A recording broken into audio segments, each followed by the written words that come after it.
Ya, pemirsa, pemerintah telah memberikan lampu hijau bagi organisasi kemasyarakatan atau ormas keagamaan untuk mengelola kawasan pertambangan dan pemberian izin tertuang dalam Peraturan Pemerintah Nomor 25 Tahun 2024 yang merupakan perubahan atas PP Nomor 96 Tahun 2021 tentang pelaksanaan kegiatan usaha pertambangan mineral dan batu bara. Presiden Joko Widodo telah menandatangani Peraturan Pemerintah Nomor 25 Tahun 2024 yang merupakan perubahan atas Peraturan Pemerintah Nomor 96 Tahun 2021 tentang pelaksanaan kegiatan usaha pertambangan mineral dan batu bara.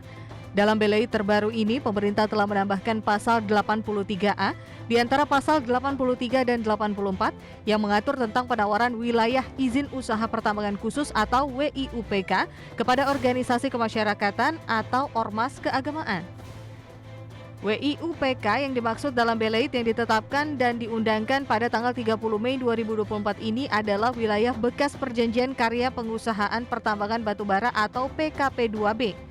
Selain itu, IUPK dan atau kepemilikan saham organisasi kemasyarakatan keagamaan pada badan usaha tidak dapat dipindahtangankan dan atau dialihkan tanpa persetujuan menteri. Badan usaha milik ormas keagamaan juga dilarang bekerja sama dengan pemegang PKP2B sebelumnya dan atau afiliasinya. Adapun masa penawaran WIUPK dalam jangka waktu 5 tahun sejak peraturan pemerintah ini berlaku. Jakarta, Tim Liputan IDX Channel. Ya, pemirsa, untuk membahas tema kita kali ini, polemik pemberian WIUPK kepada ormas keagamaan sudah hadir bersama saya di studio eksternal Bapak Resvani. Beliau adalah Sekretaris Umum Himpunan Ahli Pertambangan Indonesia atau Perhapi nih. Halo Pak Resvani, terima kasih atas kehadirannya. Selamat pagi Mas. Kita akan berbincang terkait dengan WIUPK dan ini kita sudah tersambung juga nih melalui Zoom ya. Kita akan coba sapa dulu dengan Pak Komaydi. Halo, selamat pagi Mas Komaydi. Pagi Mas Resvani, selamat pagi. Selamat pagi Mas Komaydi. Ya, Mas Komaydi ini adalah Direktur Eksekutif Reform Miner Institute. Alhamdulillah sehat Pak. Baik, Mas Komaydi, ini langsung saja nih kita akan membahas ini hal yang cukup hangat begitu ya belakangan ini dibahas begitu. Kalau Anda melihat bagaimana sih dengan langkah pemerintah begitu, sudah ada PP begitu payung hukumnya nomor 25 tahun 2024 yang memberikan ruang bagi ormas keagamaan untuk bisa mengelola wilayah izin usaha pertambangan khusus atau WIUPK di Indonesia. Nah, Anda melihat bagaimana nih Reform Miner Institute menyikapi kondisi ini? Baik Mas Pras. Regulasinya kan sudah terbit ya Mas. Saya kira keputusan sudah diambil oleh pemerintah begitu. Mau tidak mau sebagai bangsa begitu, sebagai bagian dari warga negara, kita semua tentu menghormati begitu. Tentu ada beberapa hal kemudian yang perlu diantisipasi oleh pemerintah karena ini kan tentu ada biaya dan manfaat di dalam implementasinya.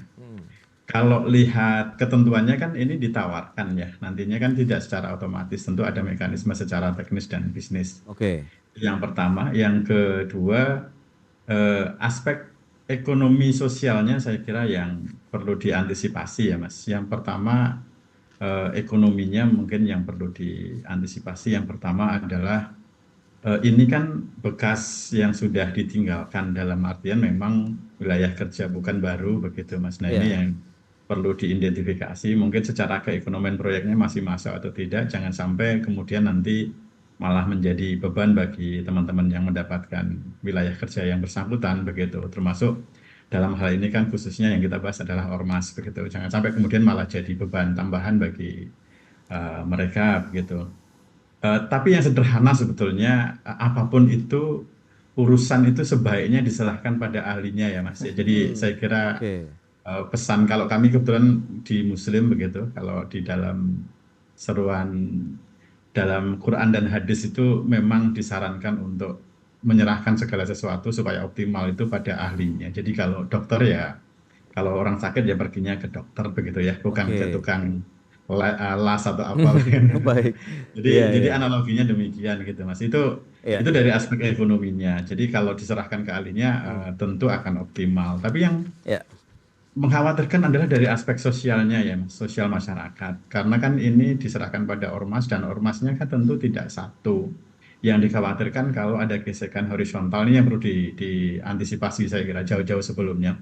Karena nanti kalau misalkan ada ormas A yang diberikan, B juga diberikan, tetapi ada C, D, E, F, G, dan seterusnya yang mungkin juga mereka merasa berhak, tetapi kan wilayahnya terbatas nih Mas. Nah, Oke. jangan sampai ini terjadi juga gesekan. Apalagi nanti kalau ormas-ormas di daerah penghasil, tetapi nggak dapat. Nah, ini yang masalah sosialnya yang saya kira lebih perlu diantisipasi karena potensi gesekan horizontalnya cukup besar begitu. Tapi kalau masalah Oke. teknis bisnisnya, tentu Mas Reswani jauh lebih paham kira-kira Iya, iya. ya di tambang itu ngurusnya seperti apa. Kalau kami ngelihatnya dari luar sih, tambang itu ada 3 spek utama yang harus dipenuhi. Satu, Iya. modalnya besar Mas Pras. Yang kedua, teknologinya tinggi. Yang ketiga, memerlukan spek SDM dalam spesifikasi atau tataran tertentu begitu ya. Dan Iya. itu saya kira tidak mudah juga untuk dipenuhi dalam waktu pendek, apalagi oleh ormas. Kita tidak mengecilkan makna ormasnya, tetapi kan teman-teman fokusnya adalah mungkin selama ini di pembinaan umat, kemudian kalau diminta untuk melakukan yang di luar itu kan siapapun itu harus perlu penyesuaian terlebih dahulu atau paling tidak belajar. Nah, ketika belajar itu diperlukan, apakah itu optimal di dalam konteks pengusahaan sebesar-besarnya untuk kemakmuran rakyat atau tidak, saya kira sebetulnya hati kecil kita semua sudah bisa menjawab sih Mas Pras. Baik, Mas Komaydi, ini menarik kalau kita cermati dari sisi sosialnya begitu, dikhawatirkan justru ada friksi horizontal begitu ya antar mungkin nanti mereka yang berhak mendapatkan dan mungkin justru ada pihak lain yang masuk ke wilayah tersebut.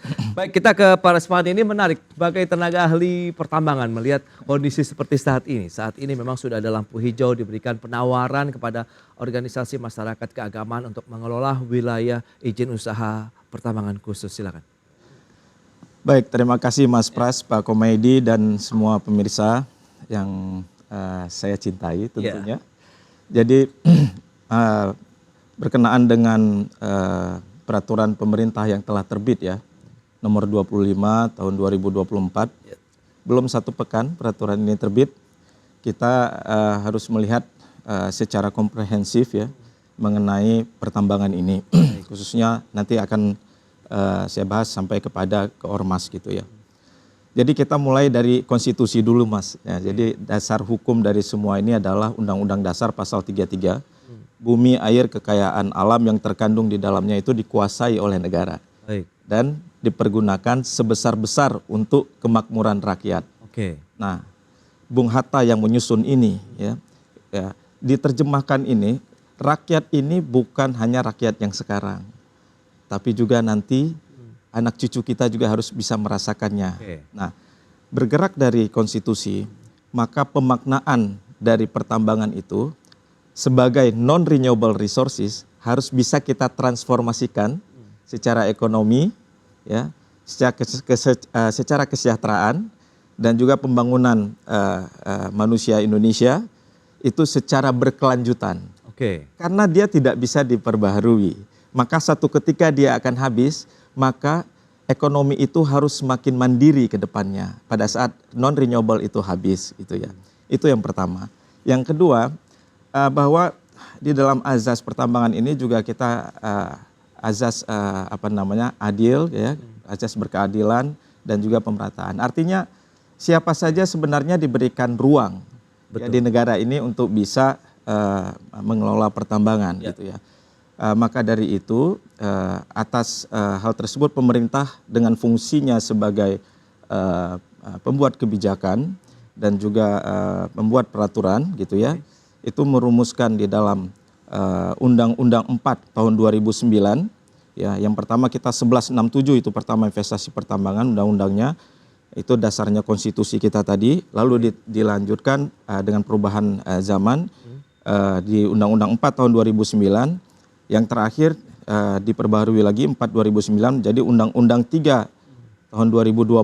Nah, sebenarnya di sana disebutkan bahwa baik itu BUMN, BUMD, ya, lalu koperasi, lalu juga badan usaha lain yang mewakili semua golongan masyarakat itu bisa saja mengajukan izin usaha pertambangan dan berhak mendapatkan wilayah izin usaha pertambangan, tentunya dengan syarat dan kriteria tertentu yang harus dipenuhi gitu ya. Maka yang harus kita lihat adalah bagaimana jika ini peraturan memang sudah diterbitkan gitu ya. Maka yang pertama catatan dari kami itu dari Perhapi, peraturan pemerintah ini tentunya harus selaras dengan semangat yang ada di undang-undang. Oke. Ya, undang-undang sebagai peraturan yang ada di atas dari peraturan pemerintah, itu sebagai acuan dari pembuatan peraturan pemerintah. Dan juga di dalam peraturan pemerintah ini disebutkan bahwa prioritas ormas mendapatkan prioritas seperti itu ya. Nah, itu juga tidak boleh bertentangan dengan undang-undang. Maka kami melihat di dalam Undang-Undang 3 itu dijelaskan bahwa BUMN, BUMD itu mendapatkan prioritas. Oke. Saya membaca dalam aturan penjelasan PP yang baru ini, dasar dari prioritas ini adalah pasal 6 di Undang-Undang 3, which is di situ disebutkan bahwa pemerintah memiliki kewenangan untuk menetapkan prioritas gitu ya terhadap IUP. Tetapi di pasal 75-nya di Undang-Undang 3 2020 itu disebutkan BUMN, BUMD yang mendapatkan prioritas. Nah, sedangkan terminologi ormas memang belum ada tersebut di dalam undang-undang. Nah, ini juga perlu kita cermati supaya sinkron antara undang-undang dengan peraturan pemerintah. Oke. Lalu berikutnya di dalam peraturan pemerintah ini juga disampaikan di mana ormas mendapatkan prioritas harus diatur yang lebih detail. Apakah ormas ini prioritasnya di atas dari BUMN, BUMD? Oke. Atau BUMN ditawarkan dulu ke BUMN, BUMD, jika tidak baru nanti ditawarkan ke ormas, jika tidak baru ditawarkan ke swasta secara lelang. Nah, peraturan ini belum begitu jelas menyebutkan terminologi ini dan aturan main teknisnya yang memang tentunya nanti bisa diturunkan dalam peraturan menteri sebagai turunan di bawahnya. Betul. Lalu itu mengenai aturan main ya. Kita harus sangat di pertambangan harus sangat mengikuti peraturan perundangan yang berlaku ya. Nah, lalu yang kedua adalah dari sisi pandangan kami kita harus melakukan treat yang sama ya. Oke, secara prioritas itu boleh-boleh saja itu ya, memberikan prioritas kepada BUMN ataupun ormas dan sebagainya.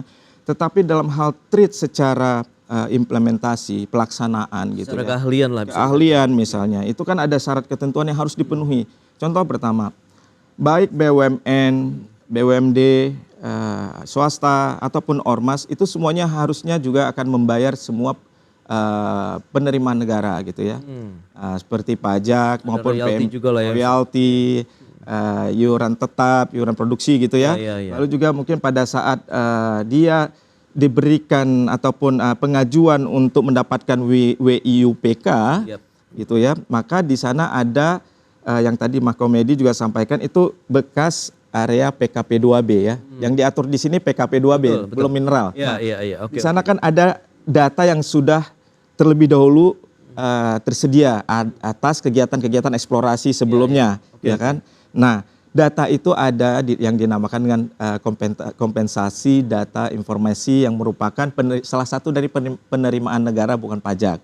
Itu juga harusnya harus dibayarkan. Jadi treatment secara sama terhadap ormas juga harus dilakukan, baik secara tadi penerimaan negara, teknis ya, supaya pelaksanaan pertambangan ini benar-benar harus juga mengacu pada good mining practices. Baik, itu dia yang perlu ditekankan, good mining practices. Dan kita akan bahas lebih lanjut di segmen berikutnya. Kita akan jeda dulu sebentar ya Pak Reswandi dan Mas Komedi. Kita akan bahas nanti seperti apa sih nanti implementasinya di lapangan yang sebaiknya begitu. Karena kan ini dimungkinkan juga badan usaha yang dimiliki oleh ormas menggandeng perusahaan lain yang mungkin sudah spesialis di bidang pertambangan. Kita bahas nanti dan pemirsa tetaplah bersama kami.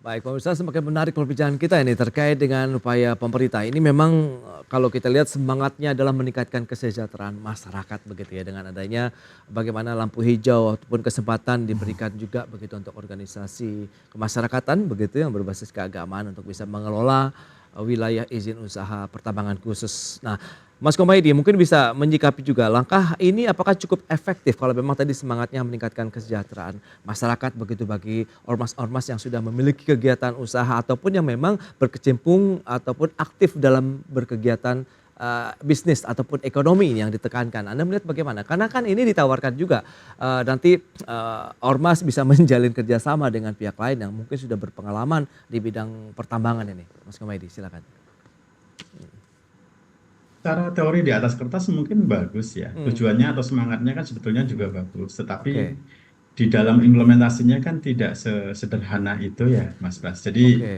misalkan contoh di sektor minyak dan gas ya. Kalau di minyak dan gas itu bukan wilayah kerja untuk ormas, tapi lebih ke PI untuk daerah. Padahal daerah itu skalanya lebih besar, mereka punya badan usaha milik daerah atau BUMD. Itu di dalam implementasinya saja agak sulit ya, karena kan kebutuhannya besar ya Mas. Oke. Sehingga yang terjadi adalah mereka dibiayai dulu oleh yang existing. Misalnya Pertamina ada wilayah kerja di suatu daerah, terus kemudian BUMD diberikan PI 10%. Kemudian yang 10% itu ditanggung oleh Pertamina terlebih dahulu, nanti setelah berhasil memproduksikan baru dikembalikan. Itu sampai sedemikian detail begitu pengaturannya. Dan selama ini juga itu ternyata menjadi beban tersendiri bagi cash flow di perusahaan yang membiayai terlebih dahulu. Itu di level Pemda ya Mas ya. Oke. Yang kita sudah sama-sama tahu mereka punya APBD dalam jumlah yang cukup besar. Mereka punya BUMD yang saya kira juga cukup mumpuni. Dan segmen usahanya juga sudah bervariasi, artinya secara bisnis maupun secara legal mereka punya instrumen yang sudah cukup memadai. Itu pun bermasalah Mas di dalam implementasinya karena tidak sederhana. Karena selama ini yang dipahami oleh daerah PI 10% itu seperti saham kosong gitu ya. Ternyata di dalam implementasinya ternyata ikut kontribusi modal ya. Begitu mereka agak surprise di dalam implementasinya. Nah, apalagi ormas, ini 100% nanti ke mereka kalau mereka dapatkan wilayah usaha pertambangan dan kemudian mereka akan menggandeng pihak lain. Nah, seberapa bisa mereka menggandeng atau mendatangkan pihak lain? Kalau ditanya, kan ormas juga punya unit usaha, betul, tetapi unit usahanya kan selama ini berkaitan dengan kepentingan umat, misalnya katakanlah mensuplai produk-produk yang diperlukan umat begitu. Jadi tentu kita harus bedakan. Niatnya sangat baik Mas Pras untuk membantu mensejahterakan kelompok-kelompok ormas di keagamaan. Saya kira membantu Pak Kiai, membantu pesantren, membantu gereja itu niatnya sangat mulia. Tetapi yang perlu digarisbawahi di sini, kalau kita pengen nyapu rumah dengan sapu yang katakanlah kotor begitu, kurang pas, itu kan rumahnya jadinya nggak bersih tetapi malah kotor, lebih kotor lagi. Nah ini niatnya kan mensejahterakan, tetapi kalau instrumen yang dipilih tidak pas, yang dikhawatirkan malah ini menjadi beban bagi semua pihak. Ini yang saya khawatirkan demikian Mas. Karena masih ada cara-cara atau instrumen-instrumen lain. Misalnya katakanlah ormas memberikan atau dikerjasamakan dengan pertambangan tetapi misalkan mensuplai hal-hal yang selama ini katakanlah menjadi kompetensi atau wilayah usaha yang sudah dilakukan atau existing itu sehingga usahanya lebih besar begitu. Sementara tambangnya optimal, usaha mereka juga optimal. Artinya banyak cara lain untuk mencapai tujuan yang sudah disampaikan ke publik tersebut begitu Mas Ras. Ini bukan tidak setuju kesejahteraannya begitu ya. Nanti seolah-olah kalau kita berikan pendapat ini seolah-olah kita mau niat baik ke kiai dan lain sebagainya kok nggak setuju dan lain sebagainya. Bukan nggak setuju di situnya, kita sangat setuju. Tetapi tentu niat baik harus dilakukan dengan cara-cara dan instrumen yang baik begitu Mas. Baik Mas Komaydi, menarik. Nah ini lantas tantangan, kemudian kira-kira apa saja sih yang perlu dipahami begitu bagi mungkin karena ini kaitannya dengan ormas begitu untuk masuk ke dalam sektor pertambangan, kemampuan teknis, manajerial seperti apa begitu yang perlu diperhatikan pada saat kita mengelola satu kawasan pertambangan. Tadi Pak Komaydi sudah menyampaikan dengan aturan yang detil dan jelas saja pun implementasinya juga masih belok sana belok sini gitu. Wah, gimana nih menurut Mas? Iya, kalau saya mungkin komentari dulu sedikit mengenai apa tadi namanya yang disampaikan Pak Komaydi gitu ya. Bahwa kita memang harusnya mengelola pertambangan ini, tetapi ormas nanti bisa ikut serta di dalam hal misalnya supply dan lain sebagainya gitu ya. Jadi gini, sebenarnya karakteristik pertambangan itu ya, pertama dia adanya remote area Mas. Karena itu udah given, diberikan oleh Tuhan Allah Subhanahu Wa Taala itu mineral batu bara itu banyaknya di remote area itu ya. Nah, terus yang kedua ini sangat padat investasi, padat modal ini. Ya, industri pertambangan ini padat modal. Dan dia juga padat teknologi, ya, padat karya, dan juga salah satu industri yang punya resiko tinggi. Nah, juga resiko-resiko ini terdiri dari resiko geologi, resiko ekonomi, resiko engineering gitu ya, dan juga resiko secara bisnis karena harga komoditas ini juga sangat fluktuatif gitu ya.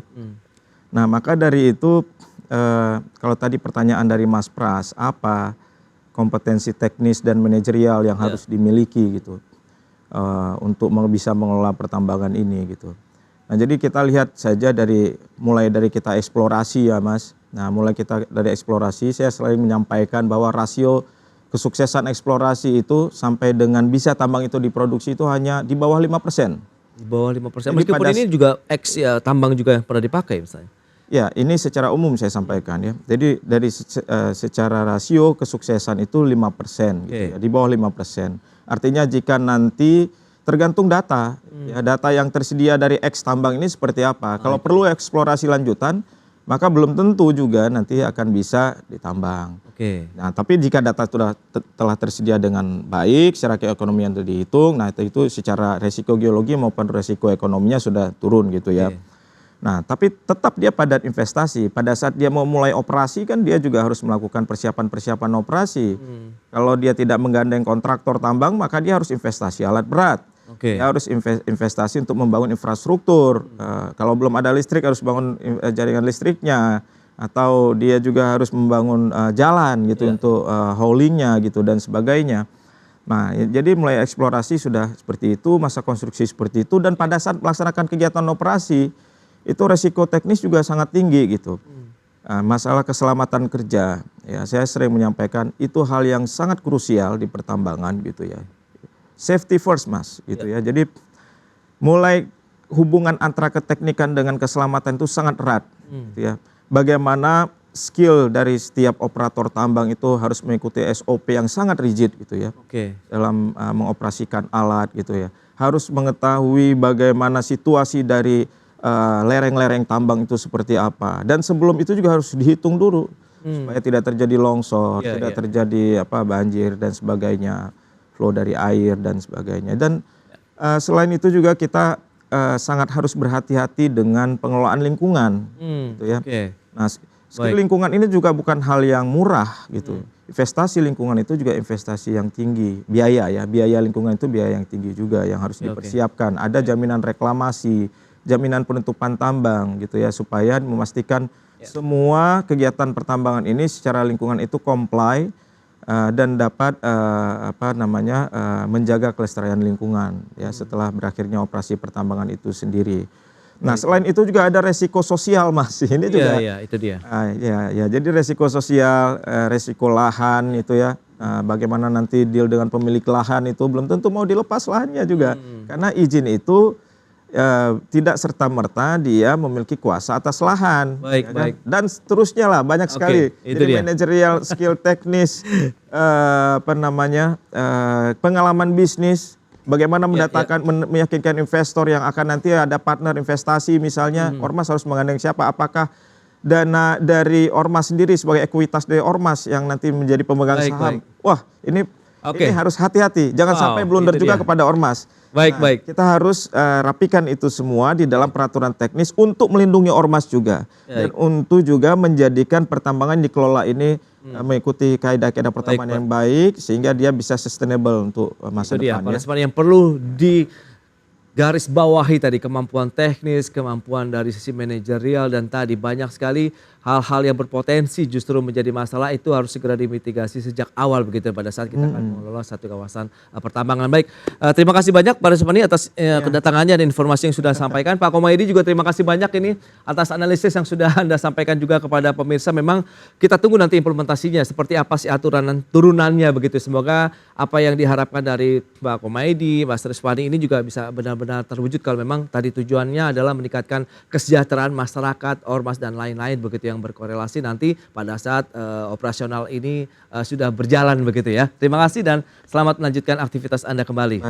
Baik pemirsa, 1 jam sudah saya menemani Anda dalam Market Review. Perbaiki terus informasi Anda hanya di IDX Channel, your trustworthy and comprehensive investment reference. Karena urusan masa depan harus terdepan, aku investor saham. Sampai jumpa.